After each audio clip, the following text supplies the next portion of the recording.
Welcome to the Ides of Macro, where we discuss investing, trading, and big picture frameworks, all through the lens of global macroeconomics. This is the bit where I remind you that none of this podcast is investment advice. In fact, this is purely for entertainment and educational purposes. But please do hit that subscribe button if you want the latest videos from Lycian as soon as they're available. And with that, let's get on with the podcast. Hello everybody and welcome to the fifth Ides of Macro. And today we're going to be looking at market structure, volatility, inflation, the Federal Reserve, with my guest today, which is Cem Karsan, and he is of Kai Volatility Advisors, and I think there's a clue in the name there about some of the topics that we're going to be touching on. Thanks for joining us, Cem. How's it going? Great. Thanks for having me. And could you just give, just very quickly, very briefly, a little bit of background, because some of the viewers will have seen you before, many others won't, just where you sort of come from, although you've got quite a varied view on the world, but where there's sort of, your volatility strategies, the core of your business, where they sort of really emanated from. Yeah, so I've been in volatility markets for 24 years. Started out in the business on the trading floor in Chicago. And eventually built one of the biggest market-making operations in the equity vol space. We were at our peak more than 13% of the volume of the S&P 500 options. So very much a market microstructure guy. That having been said, I grew up on the border of cultures, Turkey, England, US, all over, and have always been a macro curious. And as I built my small family office and ended up eventually launching my funds, definitely have done top down quite a bit. So the top down and bottoms up have really met, and we really kind of look at markets from bigger structural perspectives as well as kind of underlying market microstructure. So is that some of the sort of pioneer type stuff that we saw in the, I guess, the early mid-90s, maybe mid to late 90s? Because I remember I used to work I started off at SBC Warburg in the mid-90s, and they had, some of the guys from Chicago, and then at Goldman Sachs with people like Hull. I guess you're a bit like those sorts of guys where you're looking at the whole lot. Yeah, the Hull guys I traded against for quite some time, and once Goldman purchased Hull, we were eventually, Hull and Goldman kind of disappeared out of the world, and we became one of the bigger ones. So directly working in concert against those types of entities. And again, the market's changed a lot from the late 90s when I started, yep, as you might imagine. And and I think as we'll get into here, there were no options in vol in the 1970s. So we're kind of in a very different market and world. And even though there's some things that look the same, in some ways it'll be very different. I used to work with Sandy Rattray, who's involved in the sort of formation of some of the VIX concepts a long time ago. So it's sort of, well, in some ways, that's the crux of it. But I'd love to just get briefly first your thoughts, because for the last sort of few weeks, you've been looking at this kind of rarefied structure, as it were, in the market, where we've seen the market continuing to levitate. We've been seeing it driven by just a couple of stocks, obviously a few more than that. And we've been seeing some instances where, as we've been going up, volatility has been going up, at least implied volatility in certain parts of those fixed structures, fixed strikes. Could you just explain, maybe in layman's terms, what are the nascent points of this view? Because obviously it's some quite complex ideas in there. If you can make it plain vanilla for us. Yeah, so I think the important place to start is that the majority of the world thinks of assets as the central and only important piece of price and what's going on underneath the market. Indexes, futures, derivatives are all considered secondary and a reflection of the underlying. And that could not be further from the truth in today's modern day. That may have been how it started, but the reality is that structured products, options, derivatives, all kinds of flows are tied to the index itself. And now there's enough volume and enough directional and structural pressure that happens there that it is as much the tail as the dog. And you could very much argue there's more structural effects going on there than actually on the underlying stocks nowadays. So really taking a centric view of the S&P and that complex and all the pieces that feed into that is a critical part of understanding what's actually happening in markets, much more than understanding, I would say, macro flows to the single, or as much macro flows that are going on the single names and broad economy these days. So basically, it's sort of, I wouldn't say active management is dead, but what we're saying is it's less about kind of P's and it's much more about the flows, it's much more about the liquidity. And some of these, I always call them rules-based funds, but the rules-based funds that may use things like momentum, volatility levels as their major inputs.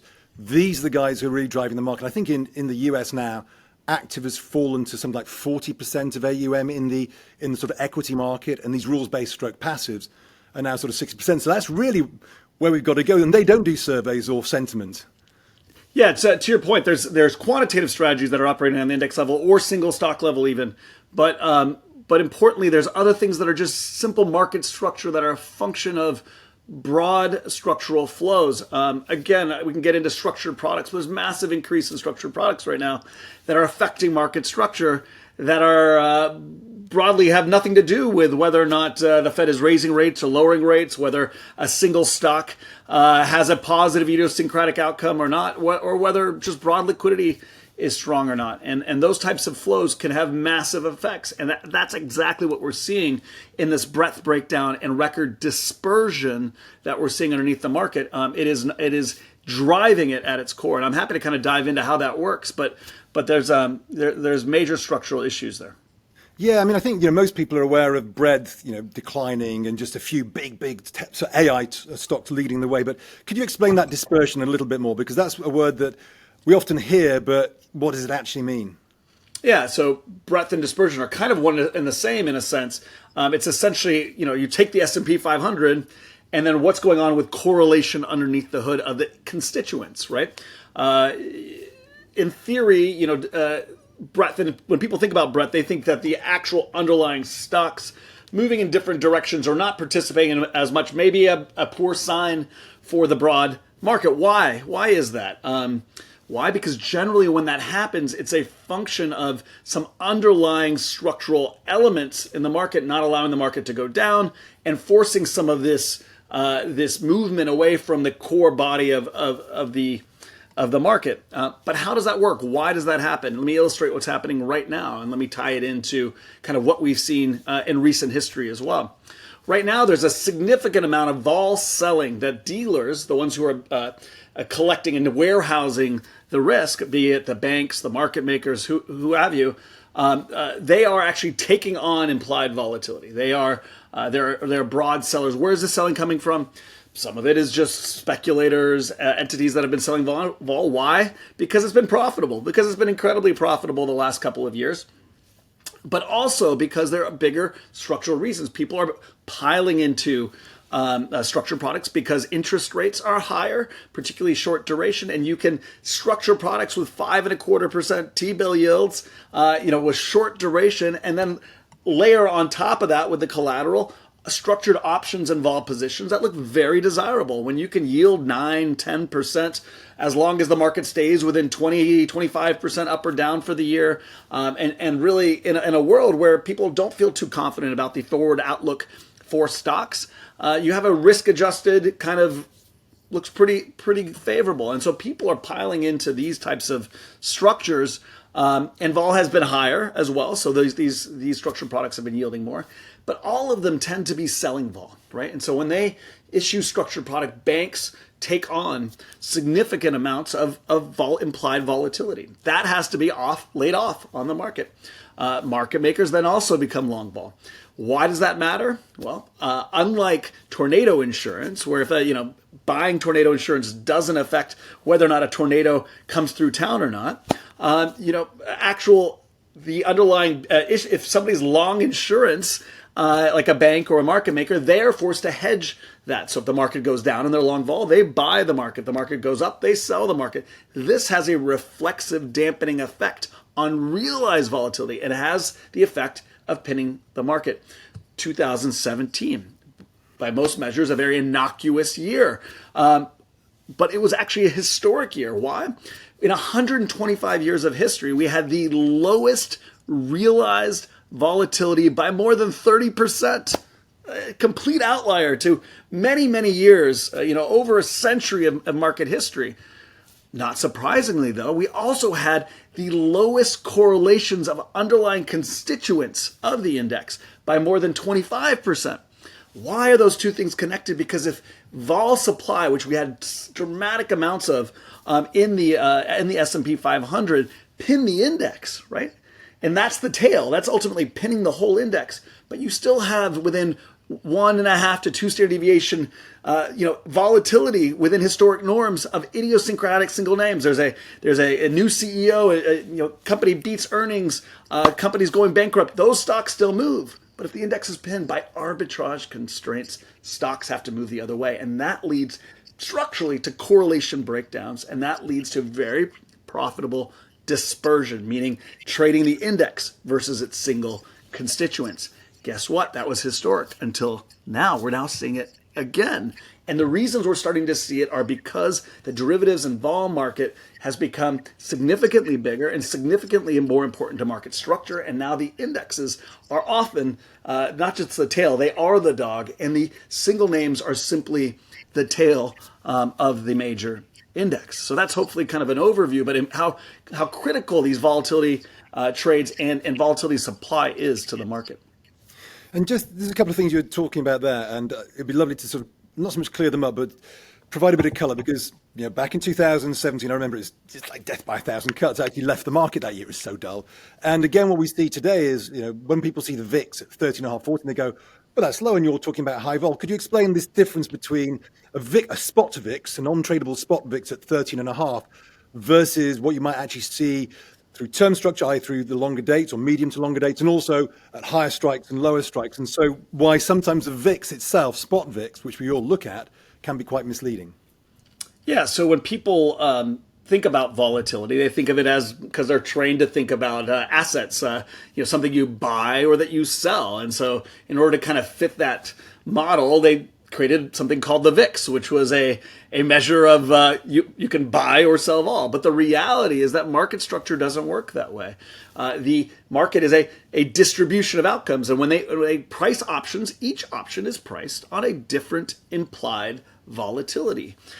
So if you go down, if the market slides down, there's naturally a higher implied volatility that it's sliding to on the distribution. And if it goes up in the equity world, there's a lower implied volatility that it slides to. That is what we call fixed strike, because the implied vol is tied to the fixed actual strike in the options land. Now, nobody purported that the VIX was a measure of fixed strike vol. It was meant to be a floating vol. So it's just looking at the money average, call it implied volatility, and saying, okay, this is the market's expectations. But painting that as a fear index or a measure of, implied volatility is going up or down is incorrect, because you often have a situation where the market might be down 3% or 2% over some period, and you've naturally slid to a higher implied vol. Yes, the VIX is going to print higher, but it may be printing significantly lower, actually, than where the implied vol of those lower strikes were. And in actual terms of fear, despite the VIX going up, the reality is underneath the hood, it's actually vol is getting compressed on a fixed strike basis. And the supply demand dynamics are such that people are liquidating vol. So it is not a situation of fear. It's actually a situation of the exact opposite under those circumstances. So the true fear index would be a measure of supply and demand for implied volatility, which is a measure of fixed strike vol. So two things that are very different. Where the market is pricing relative to where the VIX is pricing are very different things.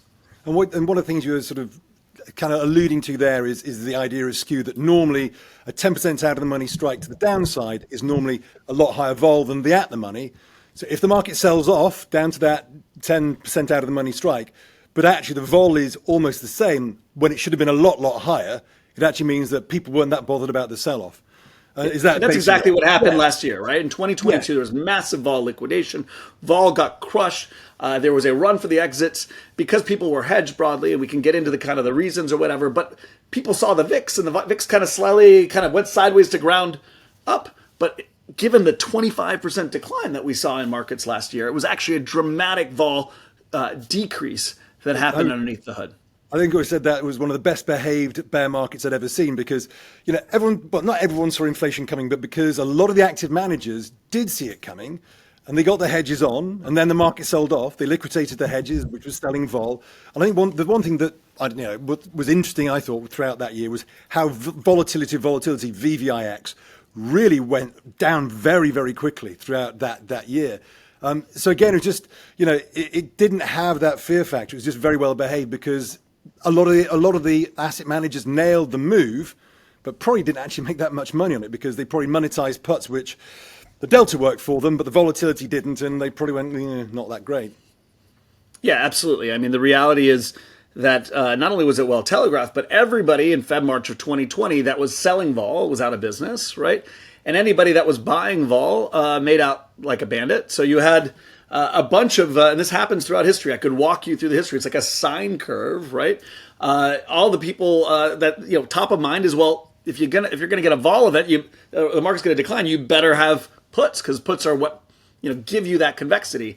And meanwhile, the market continues to go up. People don't want to sell their winners. They don't want to have a tax event A, but B, they also want that convexity and GameStop and whatever tech name that was going, wild. So what you had was a situation where markets were 110 to 120% levered on the stock side and hedged with an out of the money put. Guess what? The pain trade is what won out, which is what usually happens, as a function of supply and demand and reflexivity. So what I'd love to get onto here is sort of two or three things, which are, the first one is, what do you see as the potential outcomes? Because obviously, I don't want you to say what is going to happen, but is this going to be potentially like beginning of 2018 where we had Volmageddon and a volatility event, or do you see something else coming out of that? So firstly, what do you think is the possible Minsky moment? It's probably not the right word, but the possible fun scenario, let's say, depending on how you view markets. Yeah, so there's kind of two pressures, right? There's the macro pressure, which is the one most people think about, right? And it's important. I'm not diminishing the importance of it at all, right? There can always be something that comes from another structural pressure that can eventually affect market microstructure, right? And kind of destabilize it. But the same can be true for the market microstructure itself, destabilizing and then, untethering and allowing kind of the underlying macro risk to kind of unravel as well. And so both sides matter. And either one can play, and usually it's a combination of the two. I'll give you a couple of examples, right?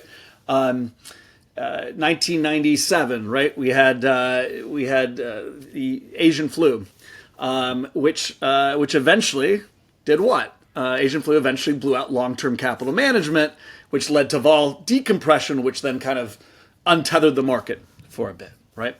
That would be a great example of macro leading market microstructure. But I can give you others, right? We can go to February 2018, right? The market microstructure itself and the excesses of 2017, which we were just talking about, and all of the overselling of vol, and yes, it was self-fulfilling compressing, but eventually it led to its own undoing naturally, which led to volpocalypse and a structural issue. And I'd love to know, as you talk through these, because I always think of 97, 98, sort of Asia crisis, LTCM. 2000, at the end of 2018, the Fed, etc. Beginning of 2018, I think is the one which stands out where it wasn't an exogenous shock or it wasn't the Fed misstep. It was actually the market sort of killed itself. The volatility market brought the market to its knees. Do you think we are currently in an environment where the market itself will bring itself to its knees, a bit like that beginning of 2018, or do you think it needs another exogenous shock like a 2020 or just another Fed misstep?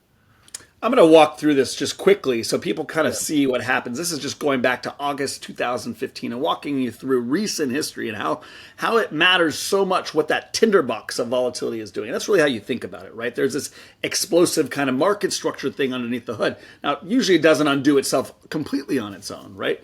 But it has the potential to. August 15, yuan devaluation, right? Markets had not had any major kind of and no decline greater than 8% up until that point, going back to 2009. So we're talking, 6 years. Actually, 2011 we had a brief one, but for the most part, like very little volatility. Yuan devaluation, massive over, sell vol selling because vol selling had been so profitable. There's a lot of risk underneath the hood, and we had a one-day significant move. Vol markets went black. We had a 4 to 5x, beta to vol relative to the underlying. Right. Well, what happened? All the short vol got pushed out. All the people who were long vol had a massive killing. As we rallied back from what was the greatest decline that we had had in at least 4 years at that point, we had a full rally back and vol compressed all the way back down.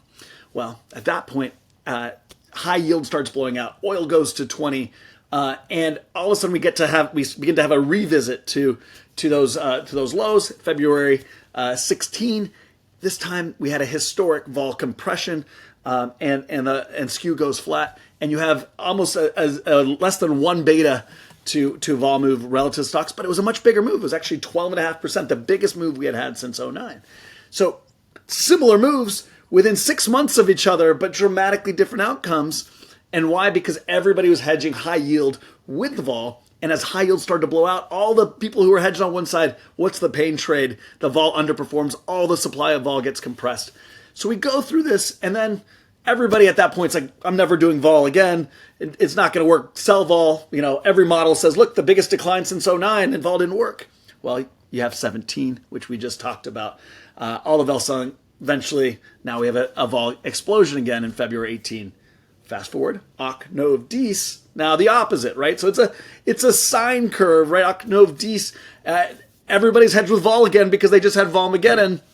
And what happens? Vol doesn't work. Well, think about now where we ended up in March 2020, right? By then, there was vol selling in the market. It hadn't been working. Why would you own vol? Massive vol explosion again. Okay, guess what happened last year? Because everybody top of mind, and not just top of mind, but also by simple arithmetic, all the sellers have been wiped out and aren't receiving money, and all the winners who show their performance during the last decline get more assets. And here we go. Where are we now? Well, we're about a year, 9 months to a year removed from vol underperforming and everybody giving up on vol.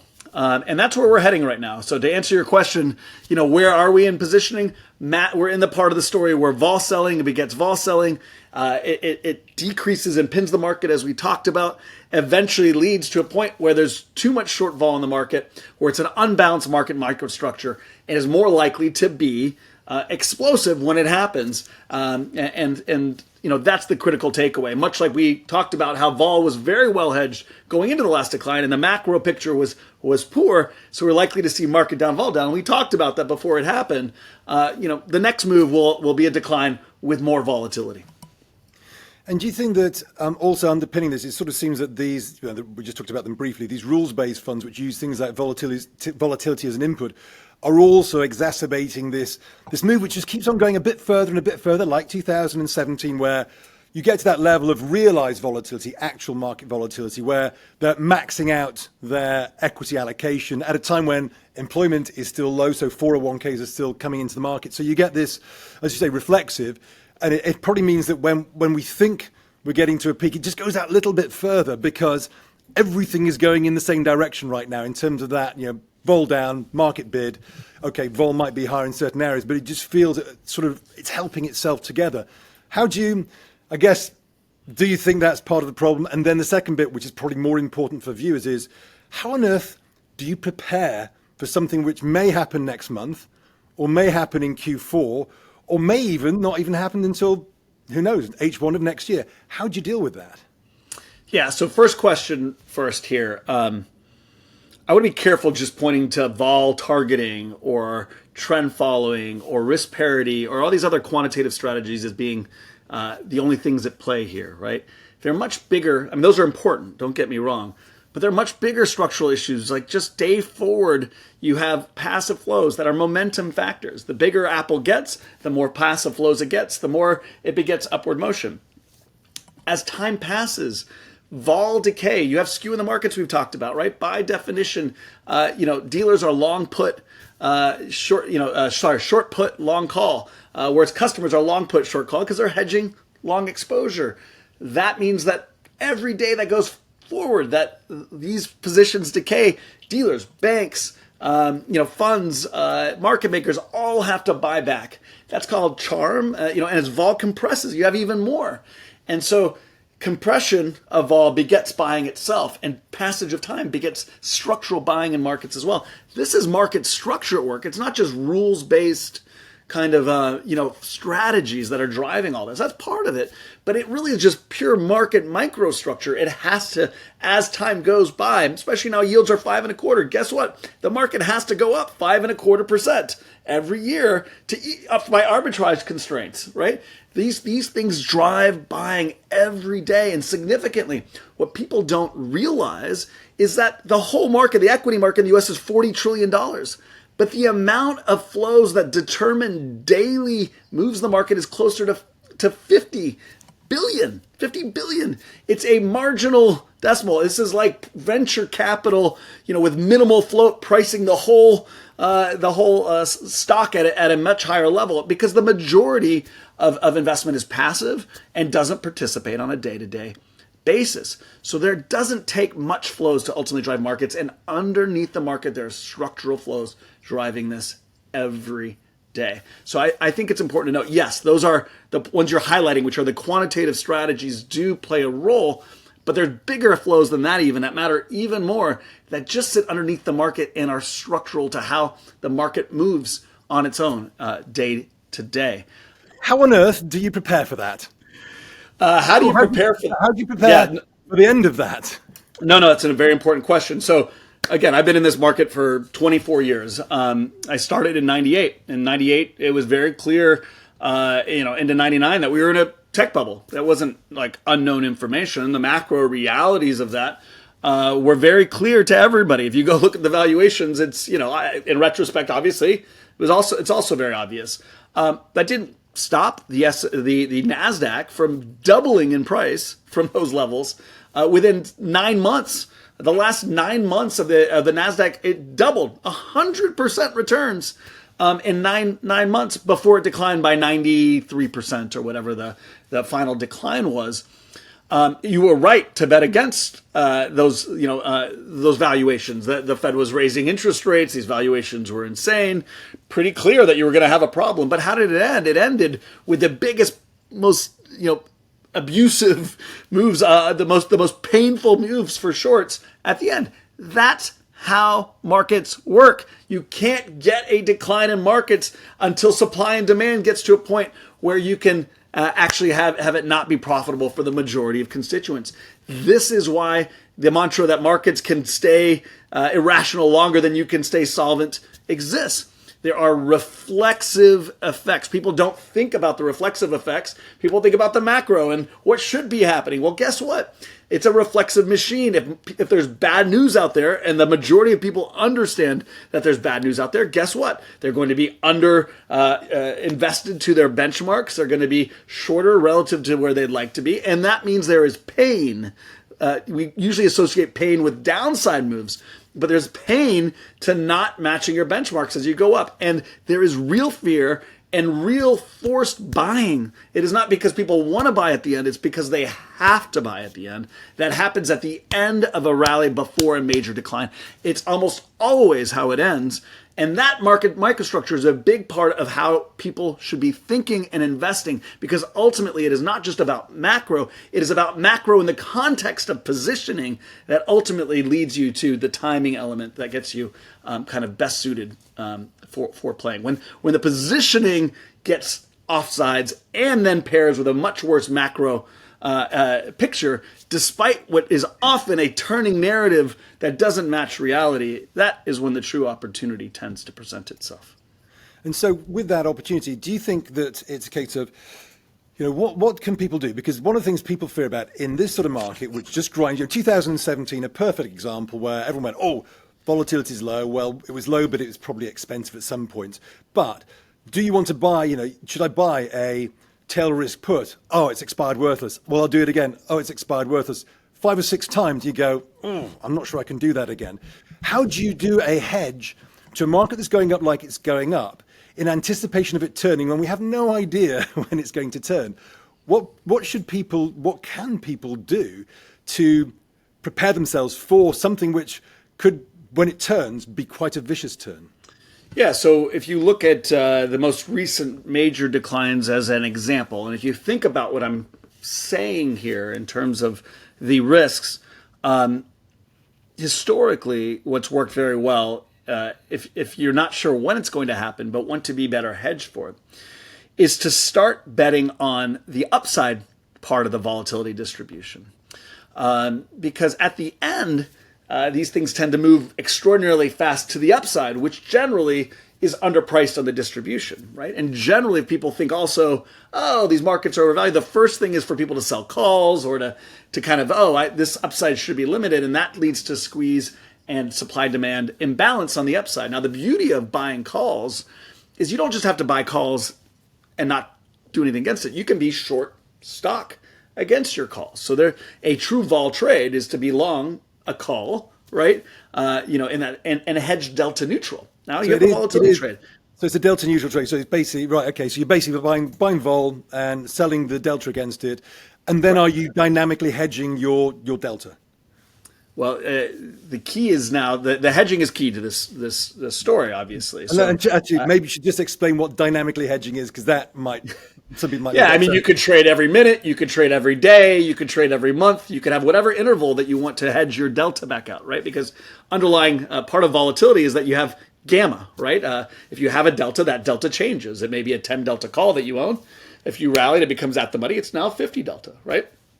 And so your hedge against that, your stock that you're hedging against it, changes. It's dynamic. Now, when do you re-hedge that delta is essentially what you're asking. And the answer is you don't want to be hedging every minute or probably not every day, right? Otherwise, you're kind of eliminating that convexity and that vol effect that we're talking about.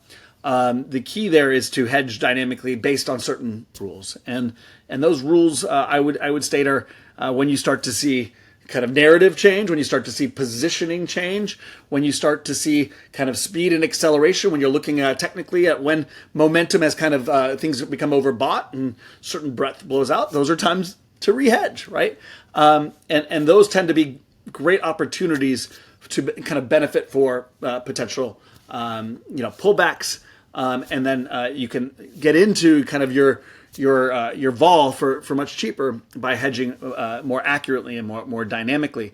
I would also add to that something that I talk so much about is understanding where the positioning is in terms of options expirations, understanding how the different positioning changes naturally as options expiration cycles happen, and what that might mean also to buyback and certain effects. So the more you understand market microstructure, the better you have an edge you can have to this re-hedging and dynamically positioning involved. But the cheapest vol in the distribution is the upside vol, first of all. So on just a realized basis, something better to have. On top of that, into these end of market moves, you tend to get more volatility to the upside. And so that's an added benefit. And now that we've hit kind of this really low vol in general, that some of that vol is just on a realized basis actually cheaper than underlying realized volatility. So there's a significant opportunity now at the end of these cycles to be hedged. Participate in upside in windows, but still really be well hedged for if and when a decline happens. And they're obviously doing vol neutral and then sort of either unaggressively hedged position is obviously quite a professional market type thing. Is the pros really do that, or the experienced people? Is there a way that somebody who's just, let's say, prefers, they like being long optionality, but they might not feel comfortable being short stock? Is it a valid trade? Because it's not the same, but if, let's say, I have my portfolio of 100 shares, can I sell my 100 shares into cash and buy a call and get any of that potential, or does it have to be a neutral trade? Well, I mean, it's all a matter of what your benchmark is, right? What you're doing there when you sell your stock and replace it with calls is hedging, doing a call, buying a call and selling stock. It's the same trade. You're just doing it against a core long stock position. So you're maintaining your long beta. If you want to just maintain your long beta, that is a great way to reduce risk. Yes, I'm just like I'm promoting owning calls and selling stock. That's stock replacement, what you're saying, and that's the same exact trade. It's just you're maintaining your long exposure. The difference with that is you won't lose as much on a decline, right? So it's a less risky situation. But if the market goes down, you're still going to lose money. Whereas in the other context, you may make less into a rally than if you just had those calls, which are convex. But into a decline, you'll actually make money. And it's a much more balanced approach. So I always think it is for somebody who's just sitting there going, okay, we're getting to that point where it might go 10% higher, 20% higher. Maybe I should get a 105% 6-month call. It might cost me 6%. But if I'm in cash, I know I'm 94% protected. And I might get something back for my call, because my call might get a vol bid into it anyway, so that I actually don't lose 6%. I actually, when I should, I maybe only lose 3%. So yes, stock replacement. Stock replacement is in my opinion, at this point in the cycle, when you're talking out, 3-month plus calls, right? Maybe 3, 4, 5, 6-month calls is a much better risk-adjusted approach, given where implied volatility is for those calls out of the money, and relative to where markets are and macro risks are. So 100% stock replacement. Something for the every man, as it were. Now, something we talked about very briefly, but I'd love to come back onto, which is, you talked about how market structure is the thing that might actually cause the well to be rung and the all to fall over. But there's two ways I look at that, which is, if, let's say, that happened, and what we saw in 2018 at the beginning is we had an event which lasted for about 6 days. I think it was the 1st of Feb to the 6th of Feb. And it was about 10%, and it was kind of then done. But it was a market event more than it was a macroeconomic event. Do you think that the biggest danger here is that we might get a macroeconomic event that triggers the market event, i.e., something like a Fed misstep? Do you think there is an exogenous shock? And what I mean by an exogenous shock is a non-market internals reason why the switch might get flicked to all this coming tumbling down. Yeah, if you both matter, and if you asked me to point to one, it would be a function somewhat of time frames. I think the longer this goes on, to be clear, I think it becomes more about market microstructure, because it's kind of like stretching a rubber band. The more crowded the vol space gets, the longer it gets, the more people are making money and selling vol, and the less people are hedging, the bigger the reaction will be, similar to what we saw in 17 into 18. But if we're talking what's likely to unpin it in the next 6 months, I would say, we're getting to a point where the tinderbox is kind of more packed, but it's not, I don't think, ready to be the primary driver yet.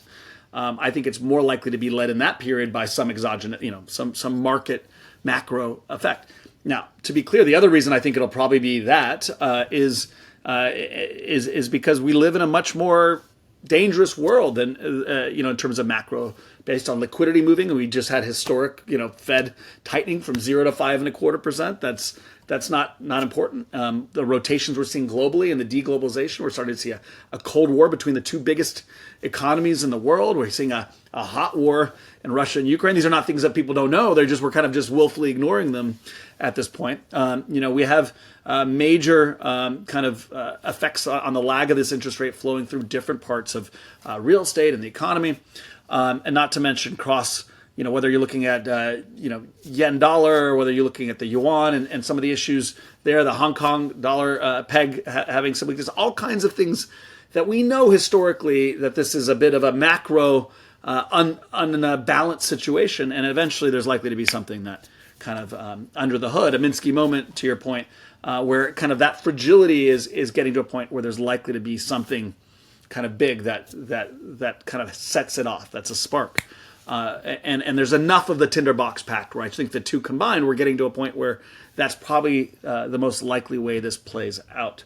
But again, if it goes long enough, the reflexive effects of vol positioning, which are significant now, could pin all that macro, as it has been now for some time, to a point where it eventually undoes itself spectacularly on its own, and then leads to the narrative and macro effects kind of being unfurled as the unpinning happens, which I think, if the longer this goes, that's the more likely scenario there.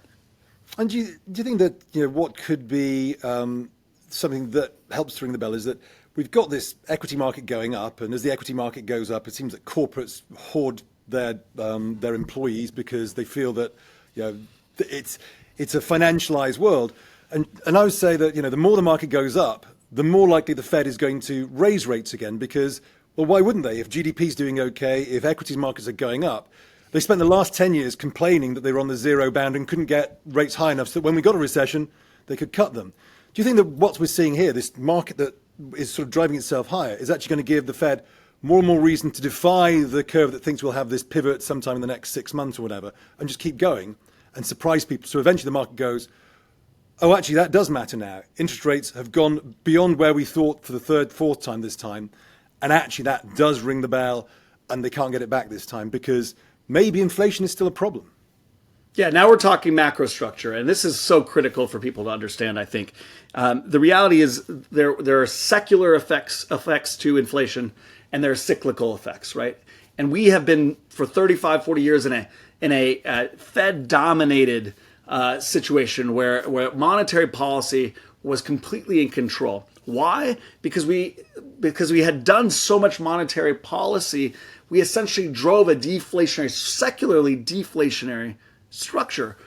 We were expanding globalization by sending money to corporations and wealthy individuals. We're expanding technological development. Margins are going to record levels, which are getting more money going to capital and to growth.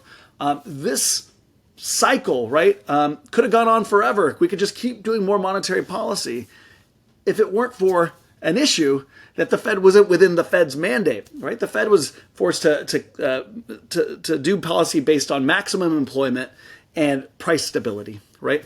And the reality, when you create a deflationary environment, price stability, the way to act against price stability is to just stimulate more, right, against it. So every time we had a downturn in the market, the deflation, was already in process. So all we needed was more and more monetary policy. Well, the problem to that is monetary policy, nobody talks about this, is secularly deflationary, as I was mentioning. I use the analogy of sending money to Planet Palo Alto. For 40 years, we've been sending money to corporations on another planet, right? The money's not entering demand in the economy because of globalization, because of technological development. It wasn't going to the people. It was going to advancement and more production. We're going to supply. And all we were getting for our tens of trillions of dollars is better, Googles and Amazons and Teslas and Ubers, right? And all of that is deflationary. It's not inflationary. And that's why we had a structurally deflationary machine. Now, that could go on forever. Great. That sounds wonderful, right? Why don't we just do that forever? Well, there's a cost, and that cost was inequality, right? So we maximized GDP, but we did it by sending all the money to the top 1%. And the bottom essentially underperformed, centuries of performance. And we went from Gini coefficients here in the U.S. from 0.35, which is a measure of distribution, to 0.47, right? So we had a massive move in inequality. And that takes a while politically to get for a change to be demanded there. But what happens is the younger generations, our labor, when you come out of high school, come out of college, you don't have savings. And the millennials came out, and they, a lot of them are still living in mom and dad's basement. They're at 40% of the wealth creation, 40% of the household formation of baby boomers at this point in their life. And so that generation, which has been labor for 40 years now, essentially is looking at one another and feels a loss of status and said, this isn't fair. They don't know why, but they say that, I can't buy a house. I can't leave mom and dad's basement. I can't, the system is broken. It doesn't work for the average person. And that creates a political groundswell. And that's what's called populism. And we're seeing that globally. Started about a decade ago. And now, COVID set it off, right? In the U.S., it led to the creation of Trump, the creation of Bernie Sanders. The whole spectrum of politics moved left. And that populism is really and this is really important, is driving more and more fiscal spending. It's driving more and more demand push economy as opposed to supply push, right? And a desire to reduce that inequality. If money starts going to the average person as opposed to corporations, which is what's happening, that populism is local. And ultimately, that local populism means deglobalization, because it's our jobs, not global jobs that matter, not global profits that matter. We start maximizing to median income, not mean income. And that difference is a dramatic difference. It's a very inflationary, structurally, secularly inflationary outcome. And now the Fed is stuck. And this is market macro structure. Now the Fed is in a box. Now the Fed can't just stimulate whenever cyclically there's a decline. Now they have to battle this stagflationary structural problem, and we're trying to rebalance inequality.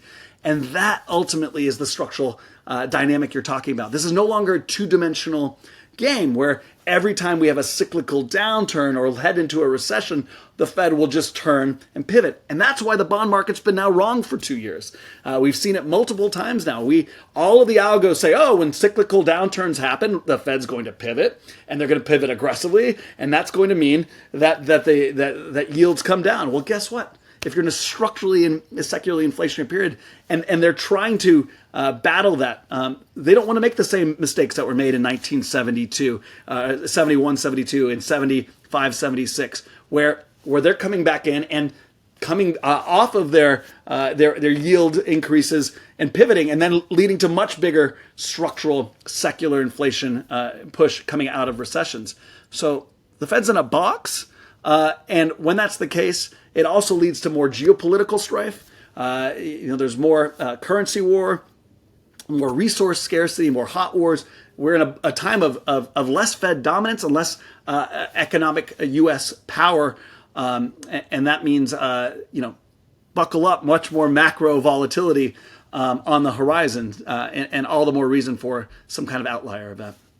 I think, it's something where I've thought that this framework is, because you hear the people who are massive deflationists and others who are massive inflationists. And I've been saying for the last sort of year or so that actually it's that profoundly deflationary structure you were talking about that's leading to the fiscal response, which is profoundly inflationary in its burst, which is the response to, oh my God, everyone might lose their jobs to AI is, well, let's give people some money in their back pockets. It's when you give the masses the money that you get the true form of inflation.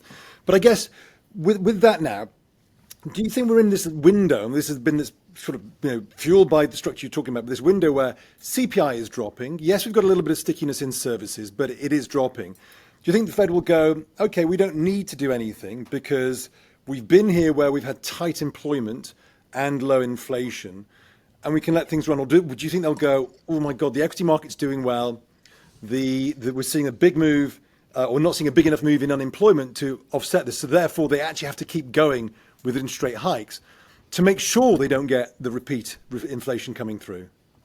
We're at 3.8% unemployment in the U.S., near all-time records.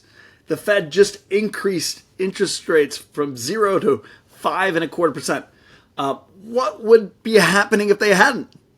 Just try and think about that, right? If they weren't trying to cyclically slow down the economy, and everybody's talking about, inflation coming down. Core inflation has been sticky at 5% for almost 9 months. It hasn't moved. Yes, commodities are coming down. You have other kind of, food's been coming down off of, again, bad comparisons from a year ago because of COVID. But the realities actually are, structural inflation is still very, very sticky. If you look underneath the hood, this isn't inflation coming down. The Fed can see it. We're adding here in the U.S. 250 to 350,000 jobs every month. This is again, the Fed going from 0 to 5.25 and doing QT. So I think the narrative that the Fed has succeeded, and they can kind of stop. We're heading towards recession. Quite the contrary. The economy has been incredibly strong. Q1 GDP just got revised from 1.3% to 2% GDP growth in real terms. That means the U.S. just grew in nominal terms 6.1%. What recession are people talking about? What are people, and again, the Fed sees this. The Fed knows they're behind the curve. They're starting to reaccelerate. Now this is, what you're not hearing is this is transitory 2.0. Again, look at the bond market. The bond market tried to price in a recession, and guess what? Here we go again. We're about to break out on the 10-year. I mean, if you go look at a chart, tell me if that's anything that you want to short. I mean, tell me if that looks like even remotely like interesting to get out in front of. The bond market has been wrong many times, mostly in the last 2 years. And everybody who's playing this deflationary cyclical game is essentially playing the game of the last 30 years without understanding what the inflationary dynamics are actually under the hood. This is a much bigger structural issue that is lying underneath the market and is tied quite simply to labor, quite simply to the need to politically rebalance We no longer here in the U.S. or globally have a right and a left. We have a left and slightly less left, and both of them are pandering to the same populace, which just simply want, which is every 4 years, by the way, millennials become more and more politically dominant, and more those people are going to get what they want. And again, at 40% of the wealth creation and household formation of baby boomers at this point, the potential energy there is enormous for spending and the demand for spending. Do you think the Fed ultimately has to maybe not break, but cap the equity market? Because it's corporate America which is having it off, basically. They've been handing over higher prices. They've had these decent margins. We've seen surprisingly high margins when we all thought the recession was coming. And at the same time, yes, we've seen wages going up, but real wages haven't been as exciting as we'd like them to have been. They've remained, we've seen, I always call this, it's a tight but not a strong labour market. Do you think they need someone to, do you think the Fed needs to actually go, we've got to slap these corporates, the C-suite effectively, and break this financialization so that ultimately they stop handing over these higher prices and keeping wages relatively low compared to where we might think they should be given where inflation is? Yeah, by any other name, it ends with wealth redistribution, right? And that can be breaking up conglomerates and making or having price controls, right? This is the great irony of fiscal stimulus is you do this fiscal stimulus, you give money to the people, which leads to inflation, which is a flat tax, right? And that flat tax ultimately hurts the poor. So the first starts with actual fiscal payments and eventually goes to another form of fiscal. We won't call it fiscal, but it's price controls or other types of things that try and prevent inflation for the poor and redistribute money again. What we saw in 1968 to 82 is actually dramatic margin compression, right? Ironically, 68 to 82, GDP growth was above trend in real terms, not just nominally. Yes, we had a hot inflation, but in real terms, it was a demand push economy, very similar to what we're seeing now. And in real terms, GDP growth was much higher than it was the last 20 years. You wouldn't think that, right? Because we all think, oh, the economy is strong. That means the market must be strong. Quite the contrary. The economy has been GDP growth has not been that strong the last 20, 30 years. Whereas during the 60s and 70s, it was very hot in GDP terms, but profits were much less, much weaker during the 60s and 70s because margins were dramatically lower. On top of that, equity markets had multiple contraction. Why? Well, when you can get 15% in the bond market, why go buy stocks, right? The TINA effect everybody talked about for the last 20, 30 years is a real thing. But now that it's unwinding, you don't hear anybody talking about the importance of that. As there's a competition to stock market returns, guess what? There's more risk in the stock market. Why are people going to invest in the stock market when they can get 5, 6, 7%? So this competition, stock markets performed very poorly, by the way. 68 to 82 nominally went nowhere, lost 70% of their value during that 14-year inflationary period, despite very strong economic growth. So this talk about recessions being the issue here to this market is actually completely wrong. The fact that everybody's still playing this cyclical, are we going into recession? Are we not? If we go into recession, the market's going to decline 20%. It doesn't work that way. Ironically, a very weak stagflationary environment is the worst thing because that means the Fed can't pivot. They can't stimulate. They have to keep battling inflation while the economy is still weak. And that's essentially what we saw during the 60s and 70s, and it was very poor for corporations and profitability, had massive margin compression. We're coming off record margins right now. That will mean revert if we continue to have an inflationary period. On top of that, we're sitting at very lofty, not just price to earnings, but price to sales. And if 60s and 70s are any indicator, we went from a 25 type PE with massively higher margins to a 5 PE at the market bottom in 1982 in valuations with much, much worse margins. So, again, if inflation, it's not just about economic growth here. Again, everybody's playing this cyclical game. I want to emphasize this two-dimensional, is the economy going to be strong or weak? And I'm trying to model what the bond market or the stock market are going to do under the circumstances, because that's all that has mattered for the last 40 years. We have been in a very Fed-dominant, cyclically controlled environment. Now that their price stability and GDP/employment mandates are in conflict, it's a very different world. So to put you on the spot, I said I wouldn't ask you about predictions or anything like that. And I'm just going to talk about sequencing and best estimate only.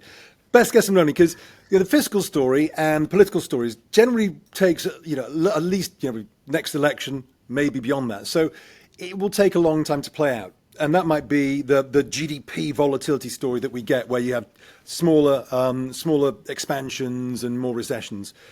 But before we get to that, do you think that we have the market event that you're talking about? And if we do you think it'd be a market event like the beginning of 2018, which is short, sharp correction, and even slightly bigger scale, 97, 98, and then on the way to a higher market, which we saw post 2018 and 97, 98? So the question I'm asking is, do you think we get a market type washout, but it's a washout and quite short and sharp, followed by potentially a new rally, and then we get the political change that causes the big macro shock to maybe merge with a second version, a second wave of what you're talking about?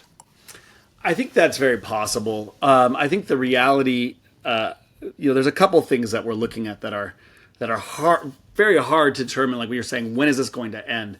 And in our view, the macro is building, right? The macro issues are building, and you're likely to get some dislocation. Again, the vol is very well supplied, though, and so the reason this time is different. If this time was very similar, it's a very similar macro framework to the 60s and 70s. Vol supply is getting weaker, so in that regard, I think it lines up very much with the vol event. The problem is structured product issuance. When we had 68 to 82, there were no options. There was very little structured product issuance. And that middle that we led this whole conversation about, of market microstructure kind of pinning the market, those effects didn't exist during that time. So the part we're really kind of battling and struggling with here in this new environment is, how long can that vol pinning be reflexive and pin this market in the context of these other effects?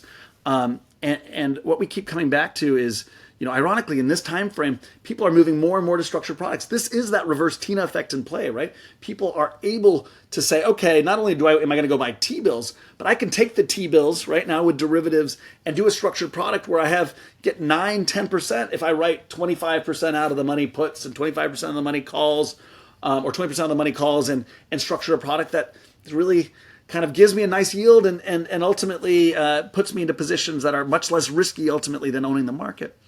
And all of this is vol compressing, right? The more and more structured product flow you have, the more and more banks are getting laden with vol, the more they're now laying that off on options markets. And this continues to pin the underlying market. Reflexively, much like we saw in 17, this can go on for a while and reflexively cause it to last longer than you might think is possible. And these are new dynamics that are very powerful. And so the real question is, at what point does that demand for structured products or the alternative and that vol compression dissipate or get so big that it's compressed vol so low that now we can lead to a bigger event? And that's something we're really thinking a lot about lately.